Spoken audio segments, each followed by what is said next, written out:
You also did a lot of wrestling drills with Travis Mannion, who's one of your buddies, and so he helped you out. And there's an interesting part in the book where you talk about you and Travis are going to Brett, who you just talked about. You're going to his funeral. This is the guy who was shot at some little scuffle. NC State tailgater. Yeah, there crazy. You go. Shot in the chest and killed. You guys are going to his funeral, and the wrestling coach tells you guys to write your own eulogies for yourselves. Interesting drill. That's an interesting drill. Joel Sherritt, he is the head coach at the Naval Academy wrestling team right now. And it was wild, So Brett Harmon was a Marine infantry officer. He was in 3rd Battalion, 2nd Marines, which would be my eventual battalion. Went to an NC State football tailgater. There were some guys there drinking and driving, and they almost hit a kid. And so him and his buddy from Chicago, civilian, ran out in front of the car and stopped them, and they got in an argument. What are you guys doing? You guys are drunk, shouldn't be driving. The guys get out, they started a scuffle. Brett and his buddy won. Came back a couple hours later and shot them both point blank. Shot Brett's buddy in the face, and Brett went to take the gun from him. He got shot in the chest, and they died. And so it was interesting because as we were writing this eulogy, me and Travis, we were so close, and he was a fantastic wrestler and one of the toughest human beings I've ever known. I mean, what we used to do to each other was ridiculous training. I mean, as long as it was standing, I would just destroy him. As soon as he got sick of that and wanted to tackle me on the ground, I wasn't getting up anymore, and he was destroying me. But it would just go back and forth for hours. And instead of playing video games, drinking beer, going out and hitting on girls, that's what me and Travis would do on a Friday and Saturday night. And it was really tough when you really start to think, what do you want to be said when it's all over for you? How do you want to be remembered? And I remember Travis, he really struggled with this. I mean, he was so loud talking about that everybody else in the plane, it was weird. And part of it was because we were just struggling with the fact that, our friend is dead. Right. For such a weird circumstance. Yeah, we could understand if it was an IED or a snipe or something like that, not this. And, several years later, it was wild. But, Joel Sherritt, when he would give Travis's eulogy, he brought that story up. Travis would get killed in Fallujah. And I remember driving up to Travis's funeral. And, Travis is one of those guys that you just never, he can't die. He's just too bad. He's too tough. He's too smart, too good. So I remember driving up to the funeral, and I had my wife there with me, and she was actually trying to make plans with her twin sister. Hey, we're going to be in town. We live in North Carolina. Let's get together this weekend. But her twin sister's husband didn't want to get together. There was a part of me that didn't. Travis isn't dead. Like, I'm going to get there, and we're going to hang out tonight. And I remember when I walked into that wake and I actually saw him. I mean, it hit me like a ton of bricks. It was brutal. I loved that guy so much. And we carried him the next day, but, it's so crazy how connected it was because Ronnie Winchester died in Al-Qaim, Iraq. And 3 days later, Brett Harmon died at that NC State football game. We would go to Brett Harmon's funeral, write our own eulogies with Joel Sherritt, who would then end up giving Travis Mannion his actual eulogy, and I would carry Travis to his grave. I went to Al-Qaim, Iraq, and actually replaced Ronnie's platoon and turned over with the replacement platoon commander who took over for him when he passed. While I was an infantry officer course, J.P. Blacksmith was killed in Fallujah. And I got this a little out of order, but when J.P. died, I found out right before I had my last amateur fight. I was an infantry officer course, and I'm getting ready to fight in 2 hours for a title. Travis Mannion was my corner man. And we're in the hotel room, and he got a call, and then he looked like he had seen a ghost. Like, Trav, what's wrong? He goes, nothing, dude. I'll tell you after the fight. And we had gotten, I was like, no, I know something's up. What the hell happened? And Travis told me, dude, J.P. Blacksmith got killed in Fallujah. So Travis tells me about J.P.'s death. I turned over with J.P.'s company, my second tour. And so I met all of his old Marines, all of his own platoon commanders. I mean, it's such a small world that we lived and breathed in. And so in my little platoon commander's notebook, I had pictures of all of them. And before every mission, I would flip through. And you just think, how do I make them proud? Before every fight, I would look at their pictures and look at the pictures of my Marines. How do I make them proud? How do I make them proud? And I still think about it to this day. And I end a lot of my speeches on this. You know, they no longer have the chance to live. Who am I to take this life for granted? Because they would give anything to have one more day. Their families would give anything to have one more day. And I try to remind myself of that all the time. And you don't have to serve in the military to think like that. People look at me, well, that's extreme. Well, who have you lost in your life? What would make them proud? How do you truly memorialize them? It's certainly not through failure. It's not through being idle in life. Live a life of substance, not just existence. And that, you know, as you do that and you remember them, that makes them proud. That makes it worth it. You know, it's very similar to that final scene in Saving Private Ryan, where he's like, did I earn it? You know, and for those of us who served and were in those great circumstances, or for those people, there's people that were in tragedies where they were in car accidents, they lost people. They think the same way. They think a lot the way they do, that we do when we look at life and taking things for granted, and achieving every day, adding value. Yeah, there's darkness in the world, regardless of where you are. You know, speaking of your combat tours, I want to kind of dive into those a little bit, and let's take you take over your platoon. You're a platoon commander now. Back to the book here. During our first platoon meeting, my introductory speech lasted less than 2 minutes. We're going to be aggressive, I told my new command. We're going to train our asses off, and we're going to work harder than anyone else in the battalion. That was it. Short, to the point, all business. What's more, they found out quickly I wasn't kidding. So you guys work hard, you get prepared, you deploy to Al-Qaim, which you just talked about. That's where you ended up going. And I'm jumping ahead a little bit. People are going to have to read this whole book themselves.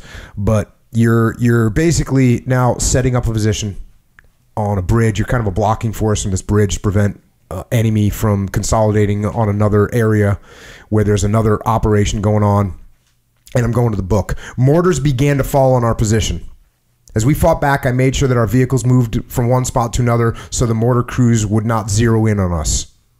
From a wadi that ran perpendicular to Route Emerald, several insurgents began lobbing rocket-propelled grenades at us.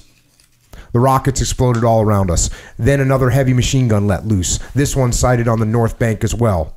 We were caught in a 180-degree crossfire. From my window, I could see Corporal Delator and Bravo 1.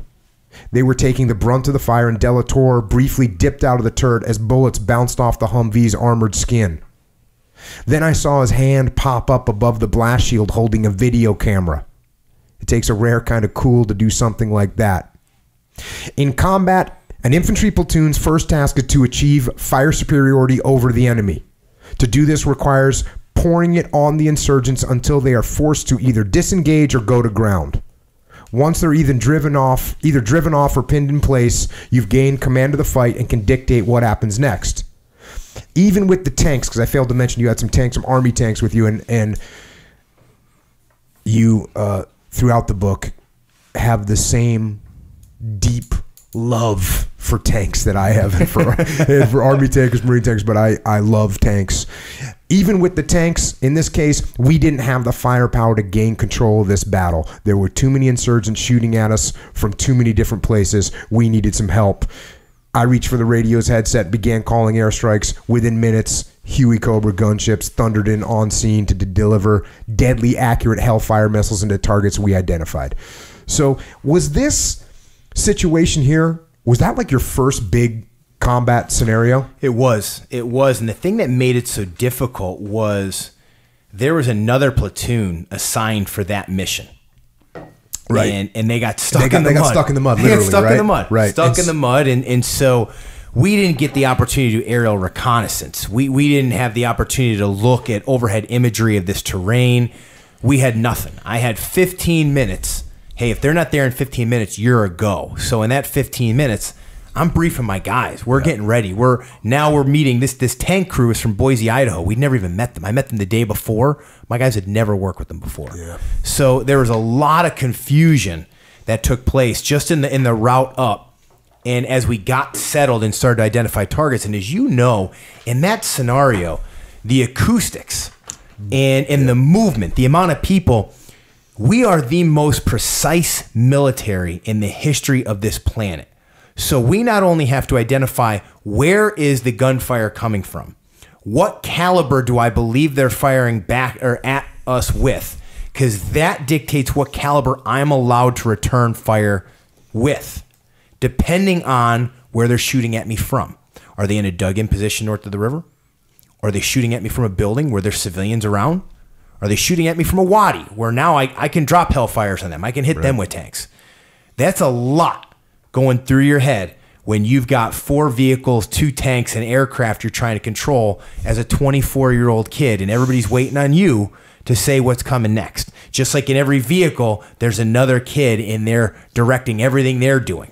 And that is all part of it. But that was our first time. When De La Torre, I don't put in the book, but what I said to him over the radio, I mean, I verbally almost killed him through the radio for doing it. That wild son of a bitch. I've told this story on the podcast, but I had a similar story, and I'll tell it again right now, because Mikey Mansour, who ended up getting killed in Ramadi, Medal of Honor, I went to go to his little station where he was, and the guys were like, "Hey, did you see Mikey's video?" And I was like, "No," you know. And they go take a look at Mikey's video. So Mikey was a heavy weapons gunner and carried the Mark 48.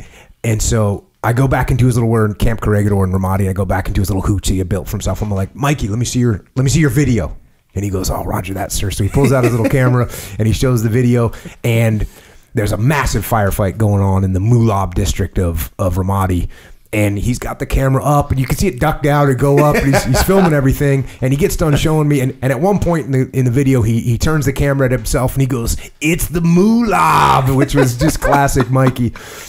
And then so he gets done, and of course, I'm all hardcore, and I go, "Hey, Mikey, bro, what are you doing out there? You know, you're in a firefight. You need to be on your pig gun, getting rounds down and killing bad guys." He's like, "Sir, I'm sorry, I was Winchester." He had no more ammo left. He already dumped 1,000 rounds, and I was like, "All right, Mikey, you're good. You know that you're fine. You can video all you want if you go Winchester." But yeah, I was thinking that when I read that, I was like, "You probably weren't too happy. Happy about that." I was so mad, so mad.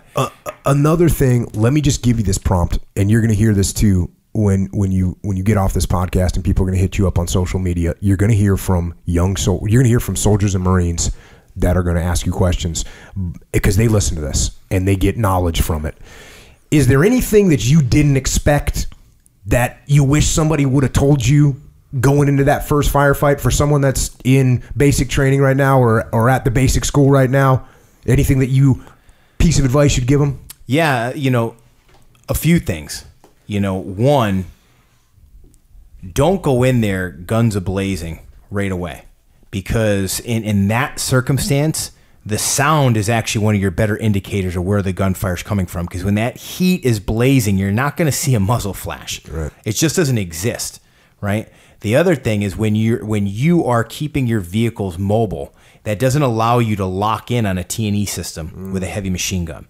So you've got to be smart in the increments that you move in and the formations you move in, and make sure that your machine gunners have drilled that. That's what I was gonna say, drill. We would do T&E drills till my guy's hands bled, and not just the primary machine gunner, everybody in that truck. So if one goes down, the other comes up, so that when we moved them, they can quickly get back on that same target. Because basically what that became a game of is you suppress that position with a 240 Golf or a medium machine gun until I can talk the tanks on, and then the tanks, they don't miss. It's all computer. Yep. It's like a video game. Yep. And with dug in positions, just aim a little bit lower and watch the shit fly. Mm-hmm. Excuse my language.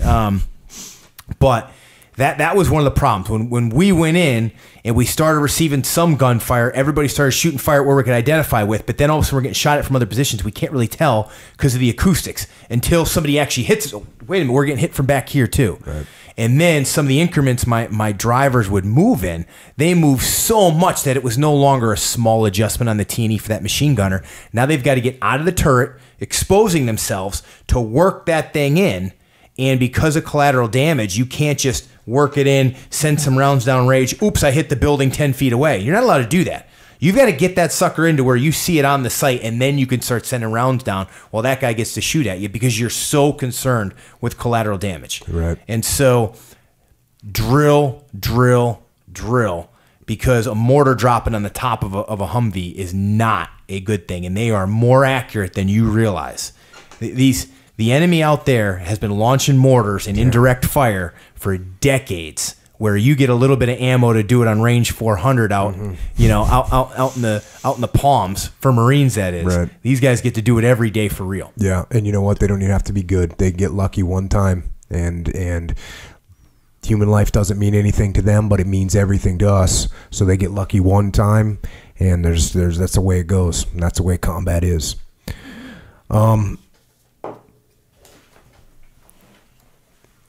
So you get done with that, and tank hits an IED. You need to find out what's going on, and basically there's a burning Abrams here going on. Suddenly a huge explosion drowned out all other battle sounds. The ground rolled and shook as if the fault line had suddenly collapsed beneath us. Ahead, a maelstrom of sand, dirt, smoke, and flames boiled skyward. Before I could even ask, Sergeant Peterson's voice came over the radio. Mortar hit one of the tanks. My column braked to a stop.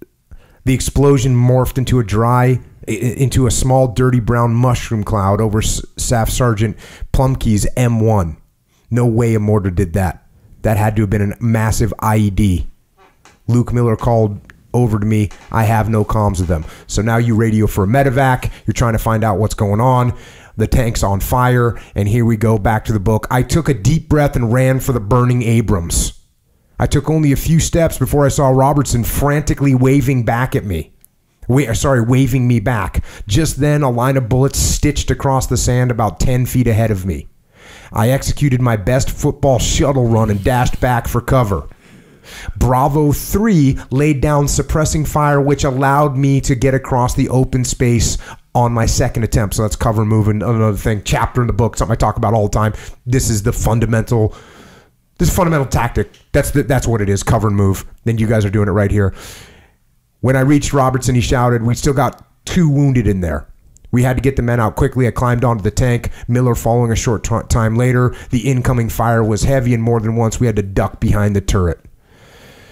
So, getting your game on, Brian Stan. The funniest thing about it was I was trying to maintain a low profile when I got in the tank. There's little micro things you can hide behind. And the driver's the person deepest in that thing. And we couldn't get him out. He was the last one. And he was a bigger guy. And I'm trying to lift him. I'm a strong dude. And I lifted weights when I was in Iraq. I mean, I was a strong, bigger guy than I am right now. Couldn't get him out. God. And I couldn't understand why. And he's looking at me. He's got blood over me. He's like, why is this taking so long? And he doesn't say it that clear. I mean, he's out of it. I didn't know at the time he was paralyzed from the chest down. Yeah. And so I realized the only way I'm getting him out is if I get my legs underneath me. And that's going to create a target. And so sometimes we think some silly things in combat. And I just thought, look, if I'm going to get shot by these guys, what's the last thing I want them to see before they hit me? And that's my rear end. So when I hopped up, I faced that right towards them. But I honestly think it would save me. You'll talk to people that hunt, and they talk about when they get that perfect buck in their sights, huge rack. And it's such an easy shot, but they're so excited that they pull the shot and they miss. Well, when I've got a Kevlar helmet on, I look, who's seen Spaceballs? Oh, yeah. I mean, you can see me right now. It's just his headset. When I've got a Kevlar on, I mean, if someone's trying to snipe me or they're trying to shoot at me with a medium machine gun and they're like, oh, man, I got this, dude. They missed. And I was able to pull them up. And we literally, we almost collapsed off the tank and landed on top of another guy and got him down. But the only thing I could think of, obviously grateful when we landed. Hey, I don't think I got shot. Did you get hit? He didn't get hit. And we were able to get him out. But that was what I think happened, is sometimes you just get lucky. And I think I presented such a big target. Whoever was behind that trigger just straight blew it. Yeah, that's a nightmare too. I'll tell you, when this enemy sees a downed vehicle, it is like a bullet magnet. The fact that you survived that is ridiculous. And yeah, it's a miracle and luck and everything else, because when the enemy sees a target like that, man, they just pour fire onto it because they know they're creating a total catastrophic situation for us. And they almost always have a camera on it too. Yeah, that's true. Did that ever pop up on film. It didn't. I couldn't find it, but they study film like NFL teams study film, and sometimes you find their footage where they didn't even attack you. They're just watching what your response was to see what they're going to do next. Yeah. People underestimate the evil and the detail that they go through. Maybe Ahmed the sniper decided to delete that video because he was going to get in so much trouble for missing the big-headed American. He's like, how did you miss this guy? Look at the size of that head. So you call in helicopters. They come in under fire. Don't take any hits somehow, miraculously. I have not been able to find who was flying that Huey. I never was able to find out. And I wish I could. That guy who landed, because a whole squad was taken out a few clicks to our east and there was no medevac birds. And this guy, we laid down the butterfly trigger so that he could land, but man, he showed some guts. He would have been fired had they got hit and had that halo going down, but he didn't care. He knew there was a Marine there that needed to get out and needed to get out now, or else he was done. And he landed, got him, and lifted off, and I never saw him again. I'm telling you, that's a real hero. That was a Marine Corps. It was a Marine Corps pilot in a Huey of all things. Yeah. A Huey. That took some stones, and I wish I could find that person. Well, he might hear this podcast and reach out. I hope so. Now, you get that back to base, hellacious run, and you guys get back. Yeah, great, we survived. And then you get retasked.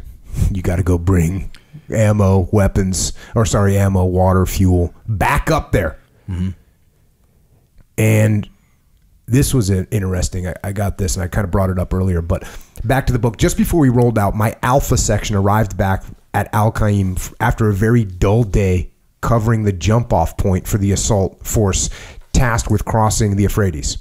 They'd encountered no opposition. And my Bravo section, Marines, quickly busted out the stories of our busy day, much to the jealousy of the rest of the platoon. This is what I was trying to explain earlier. So these guys are in a crazy firefight, almost get killed. They got guys getting wounded. They come back. The other squad had no action. And what are they? They're jealous and mad. Alpha section was so full of aggressive, angry Marines who wanted nothing more to get into the fight. They lobbied to go out on this run, but I vetoed the idea. Sergeant Pete's men knew the terrain now, and we needed that experience to shepherd the two trucks to the bridge. I told my Alpha section they'd have plenty of opportunities in the days to come, but I knew as we left the wire, they remained on the base, frustrated and anxious. That's just tells you what the Marine Corps is all about. Hated me that night. Oh, I'm sure they hated me. And then, okay, so you do that's another hell run. And again, I'm not going to read your entire book. People can buy this book and read it. But when you get back again, another just crazy run. When you get back, guess what? You got to go back to the bridge again. That's good times. So here you go. Back to the book. We're going back to the bridge tonight. I started. Alpha had sat out the last couple fights. They were fresh and eager and ready to go in the fray. Right now, Bravo section had all the bragging rights, and that was driving Francis's men nuts. When I broke the news, I like this part. When I broke the news, I saw no fear in anyone's eyes, just anticipation and excitement. Be careful what you wish for, I thought. So, again, Marines are fired up to go. And you go out again, and this one again goes sideways. You're using up all your 9 lives. Oh man, this one got ugly quick, and we expected it to, but there was things working against us a little bit in that we had to go up there. The tank that had the catastrophic kill days earlier, we had to go up there and recover it. You can't leave that in the battlefield. Nope. And so I had never known what a Mike 88 recovery vehicle was. I learned that in Ramadi as well. Yeah. It's a tank with no guns, and it's basically it's a mechanic vehicle. They go fix the other tank or they tow it. And so We were going to meet a tank section, so 2 regular Abrams tanks, plus this Mike 88 tank recovery vehicle in the middle of the desert. Here's your grid. We'll meet there. I'm going to kick my order there. I've never even met these Marines before. Hey, by the way, here's your introduction to my Alpha section, by the way, too. We're going to head straight north and try and catch them by surprise and get right up to the bridge. But I told them, look, this area has been heavily guarded, so be prepared.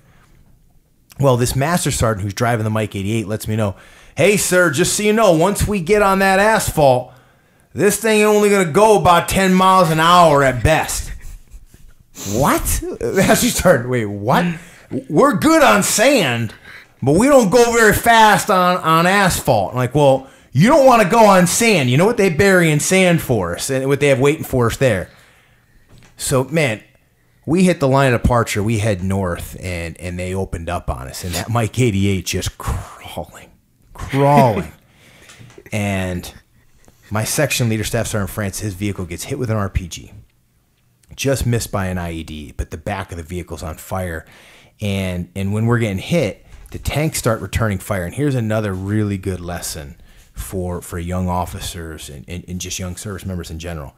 When you're fighting at night and you've got night vision goggles on, and tanks are returning fire into these buildings, right? They were shooting down on us in these buildings, shooting at us through windows. So the tanks are we're identifying targets and they're taking them out. The debris, it's heavy. The material that these buildings are made of, it's very heavy, and it blinded us. Couldn't see now because all the damage the tanks did, and my lead vehicle blew the turn. Back of the vehicle's on fire. They blow the turn, so we all blow the turn and link back up. And now as I look down the block ahead, I could see these lights blinking, which typically tells us it's signaling an ambush. They're expecting us to go that route. It's now decision time, and you got to be quick. So at that time, we're going to, hey, let's turn the convoy around. Let's hit the turn where we know we're going to get right to the people that need us, right to that down tank. Let's fight our way through this kill zone. Let me call in some airstrikes. That time is when they let loose those suicide vehicles, and one got through our perimeter. And man, one of the Marines actually filmed that explosion. And, man, just a horrible. I mean, I heard that explosion, and just the first thing went through my head. I just got 5 kids killed. Immediately. It's the first thing that went through my head. Radio silence, and everybody's waiting for. There's no crying, there's no mourning, there's no timeout, there's no, hey, Staff Sergeant Robertson, you take over. No, I mean, after that thought, my next thing needs to be me giving orders out of my mouth and moving people forward, because we don't have time to mourn right now. And so immediately I set a perimeter with the tanks. I established which vehicle is going to be the tow vehicle for our down vehicle, where the casualty is going to go, where's the corpsman, and I get out of my vehicle and I push. That's what leaders do. We go to the point of friction. Where's the point of friction? And that was my vehicle that was just hit with a suicide vehicle. Man, I get there, and on top of it is this 22-year-old kid, Jeff Lamson, who's built like a number 2 pencil, right? He was just in this vehicle. I mean, this vehicle is destroyed. How he's conscious, I don't know, but he's on top of it, pulling our gunner out of the turret, who's got a piece of shrapnel in his head bigger than that book. Everybody in the vehicles, everybody's wounded, but Staff Sergeant Francis comes out and the whole side of his face is melted. He's like, sir, we're going to be good. I was never more relieved in my life. Dang. They're still getting shot at. Francis is basically walking, but he's not totally conscious yet. There's like bullets hitting on the guard. Like, I got to grab him, put him behind the vehicle for a second because he's out of it, of course. But man, to see Lamson, this kid who actually, had a little bit of an attitude at the time, was one of the guys I had to correct an awful lot. Hair's a little too long. He tried to grow a mustache. He ended up with a peach fuzz. I mean, he's a kid. You look at you would never imagine that this is a warrior, but in this time of need, I'm telling you, man, he was saving lives. And it was so humbling and so motivating to see that. And we got everybody in that Mike 88, eventually got the tow, got out of there, and I mean, we called in a massive airstrike, and we won, but we didn't pitch a shutout. That's for sure. And the hardest part of that was when all my casualties are loaded on, we're not doctors. We have no idea. When you see a guy with shrapnel out of his brain like that, you think they're done. So my Marines, they think we may have lost 2 or 3 of these folks, and they're down. And as far as I know, we're out there to fight for the 3, 4, 5, 6 days. That was gas, right? That had shrapnel in his head. Yeah. Was he walking wounded? Was he? So he would come to. He got shot as Lamson was pulling him out of the turret. He got shot again in the elbow as we were pulling him out, and we got him to the medevac, and he was. I remember he was cursing. I can't believe I let them get us. I can't believe I let them get us. Blaming himself for the suicide vehicle getting to the vehicle. And I told him, it's my fault. It's not your fault. And but at least he was talking. Yeah. But I mean, this is pretty freaky when you see a piece of metal in someone's head just like this. And he couldn't see himself, and nobody wanted to tell him. Nobody wanted to say, hey, reach up and touch what's in your brain right now. But he was gone. I mean, once he left that day, we didn't see him the rest of the deployment. I didn't see him until I had gotten back. And the craziest thing is we reunited for an episode of Ultimate Insider with the UFC, and I didn't really know what they were after.